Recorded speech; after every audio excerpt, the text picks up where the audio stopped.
So you're thinking about moving out.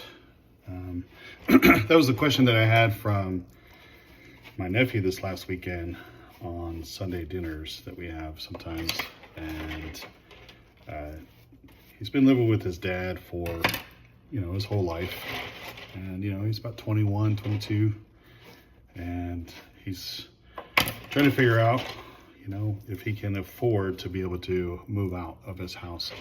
It's a different generation and it's a different type of risk. When I was 18, 19, 20 years old, most of our parents just basically kicked us out at 18. Go figure it out. So a lot of us joined the military, or a lot of us, by the way, I'm doing dishes, so just stick with me while I talk to you guys. So I guess the first question that I want to ask is why do you want to move out? If you want to move out of your parents' house or your dad's house, or your mom's house, you're a single mom and you're ready to move on with your life, and like in this case, my nephew lives with his dad, but it's only his dad, and he just wants to get away from his dad, and that's cool. It's time to grow up, and you don't want to be roommates with your dad. You're ready to move on. There's also the case of moving out because you want a little bit more freedom. Like in my wife's case, when she was younger, she's 20 years old and parents wanted her home at 11:30 or some ridiculous time at that age, because all your friends are out, they're partying, or you're working nights, or whatever reason that you're doing. And, so are you ready to move out? And I guess the why has got to be really definite. If it's simple as, oh, I just want to, have sex with my girlfriend without anybody, you want privacy kind of thing, I would say that's not a good enough reason yet. Not yet. Like, you can really just go get a hotel room and save yourself some money. So if you finally decided, you know what, I'm really done living with my parents, I'm ready to go out on my own, you really need to think about how are you going to do this? If you only have one job and you're making, $500 a week, is $2,000 a month going to be enough in this market? And it's not, in any market really, in America. If you're only making $2,000 a month, I can tell you right now, because I'm a landlord, landlords will require you to have 3 times the amount of rent, or, the rent is 3 times, you have to have 3 times the amount of income for your rent. So, if your rent is, say $2,000 a month, or even $1,000 a month, then you need to make 3 times that amount. And a lot of these kids are just not doing that. So, in our case, and I like what he was asking me, should I get a roommate? And I was like, well, yeah, duh. If you can cut the cost and you can live with this dude, it's your best friend from high school, and you have these big dreams of living, in a pimp apartment complex, so that way you can, live the life of your dreams and be free.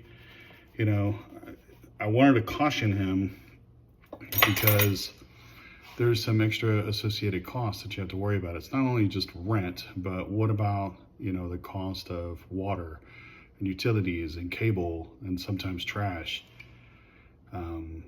If you go get a small little house and there's 3 bedrooms, maybe you get a 3rd roommate and that will help, but who's going to mow the yard?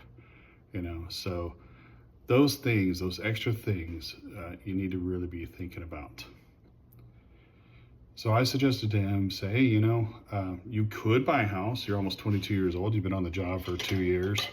You're making a decent amount of money. You could buy a house and then rent out the other. A lot of financial independent guys, realtor guys, will say to go ahead and do that. But then I thought about it and I was like, if you're only in your early 20s or whatever, maybe it is wise to go ahead and rent, a house, because this guy has, 2 dogs. He has a dog and then his buddy has a dog. So you're not gonna take a mid-sized dog and go try to get an apartment, because they're gonna charge the crap out of you if they even allow that. So yeah, go and get a house. It's quick, it's easy.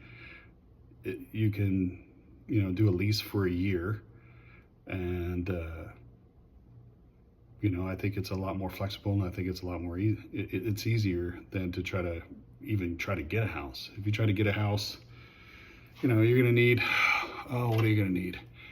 You're going to need, you know, 2 months of W-2s. You're going to need 2 years of your taxes. And then, you know, do you make enough? Do you have a nice high credit score? So basically, you give everything but, you know, a dollop of blood to be able to qualify for a house these days at a high interest rate. So honestly, I'm telling him, you know what? You need to save cash. Go ahead and move in to a small house, a cheap house. And of course, this guy is looking at, I love this kid. He's looking at, you know, $1,800 on the northeast side or something. And I'm like, dude, you need to find someplace that's like $1,000 on the south side.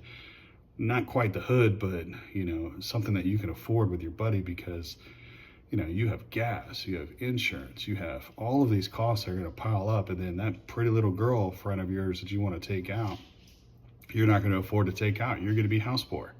That's stupid. And then all this travel and everything that you wanted to do in your gap year, you know, you wanted to be able to travel and you wanted to go experience life and all that, you know, make your decision. Oh, and you also wanted to buy a car. You want to buy a new upgraded car? Okay, great. All of that takes money. So could you still stay at your parents' house, have some flexibility, save some money, take your girlfriend out to, you know, a nice dinner than a hotel if you need to? Could you save some money and upgrade your car?